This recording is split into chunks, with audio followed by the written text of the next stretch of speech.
Bergesernya salah satu tahapan dan jadwal penyelenggara pemilu dapat berimplikasi pada bergesernya tahapan dan jadwal berikutnya. Tahapan dan jadwal penyelenggaraan pemilu sebagaimana telah ditetapkan tersebut juga telah mengakomodir adanya alokasi waktu untuk kemungkinan pemilu presiden dan wakil presiden putaran kedua. Dalam hal ini termohon ketika melaksanakan fungsinya dalam menyelenggarakan salah satu tahapan pemilu haruslah berhati-hati agar perubahan tahapan apapun tidak secara signifikan mengganggu jadwal atau tahapan berikutnya. Oleh karena itu, Mahkamah memandang termohon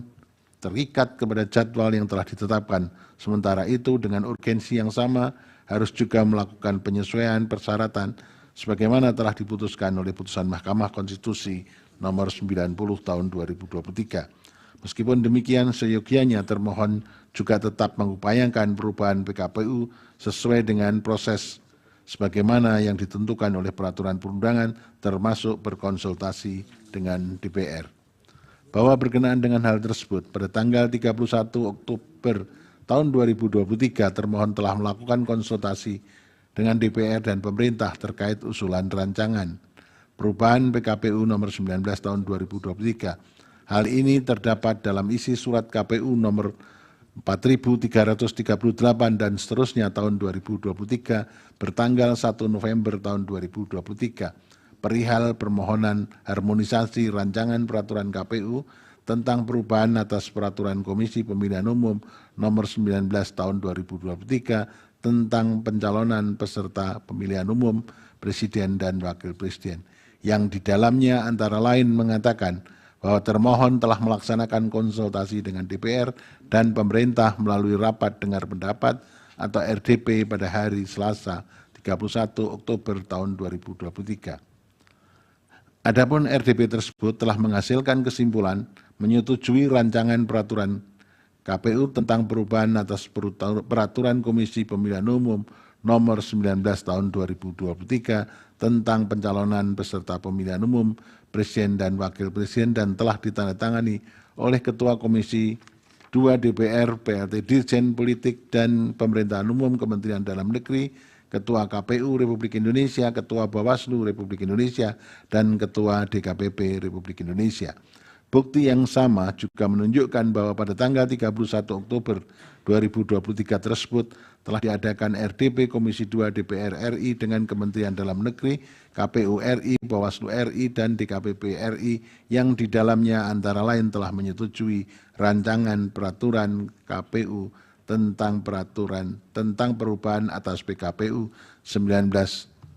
2023 vide bukti T8. Artinya dalam RDP tersebut seluruh fraksi di DPR menyetujui rancangan perubahan PKPU 19 2023. Fraksi yang dimaksud adalah representasi partai politik yang semuanya menjadi peserta pemilu tahun 2024 di mana masing-masing partai tersebut berhak dan memiliki potensi untuk mencalonkan pasangan calonnya dalam pemilihan presiden dan wakil presiden tahun 2024 sepanjang memenuhi ketentuan Undang-Undang Pemilu.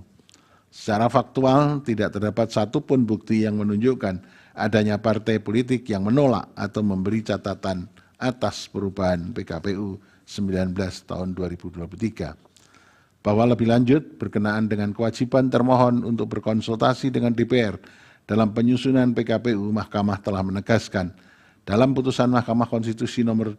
92 tahun 2016 yang diucapkan dalam sidang pleno terbuka untuk umum 10 Juli tahun 2017 dan putusan Mahkamah Konstitusi nomor 78 tahun 2022 yang diucapkan dalam sidang pleno terbuka untuk umum pada tanggal 29 September tahun 2002 yang dalam pertimbangannya antara lain menyatakan dan seterusnya dianggap telah diucapkan bahwa pertimbangan hukum tersebut menegaskan konsultasi dengan DPR merupakan salah satu syarat wajib bagi termohon untuk melakukan perubahan PKPU, sekalipun hasil konsultasi bersifat tidak mengikat termohon. Di satu sisi termohon harus menunggu hasil konsultasi dengan DPR untuk melakukan perubahan PKPU, namun di sisi yang lain tenggat waktu pendaftaran pasangan calon sudah harus ditutup pada tanggal 25 Oktober tahun 2023 agar termohon dalam melanjutkan tahapan pemilu tahun 2024. Bahwa berkenaan dengan hal itu pula, pada tanggal 1 November tahun 2023, termohon bersama Direktur Jenderal Peraturan Perundangan, Kementerian Hukum dan Hak Asasi Manusia melakukan harmonisasi rancangan peraturan Komisi Pemilihan Umum tentang perubahan atas peraturan Komisi Pemilihan Umum. Hal ini didasarkan atas permintaan termohon yang dibuktikan melalui bukti T8 berupa surat KPU nomor 4338 dan seterusnya tahun 2023 bertanggal 1 November tahun 2023 perihal permohonan harmonisasi rancangan peraturan KPU tentang perubahan atas peraturan Komisi Pemilihan Umum nomor 19 tahun 2023 tentang pencalonan peserta pemilihan umum Presiden dan Wakil Presiden. Pengajuan permohonan harmonisasi tersebut juga telah diajukan sebelumnya, yaitu melalui surat KPU nomor 4216 tahun 2023 bertanggal 24 Oktober tahun 2023 yang ditanggapi oleh Kementerian Hukum dan Asasi Manusia yang pada pokoknya meminta KPU untuk melaksanakan konsultasi dengan DPR terlebih dahulu. Bahwa kemudian pada tanggal 3 November 2023 diterbitkan Peraturan Komisi Pemilihan Umum nomor 23 tahun 2023 tentang perubahan atas Peraturan Komisi Pemilihan Umum nomor 19 tahun 2023 tentang pencalonan peserta pemilihan umum Presiden dan Wakil Presiden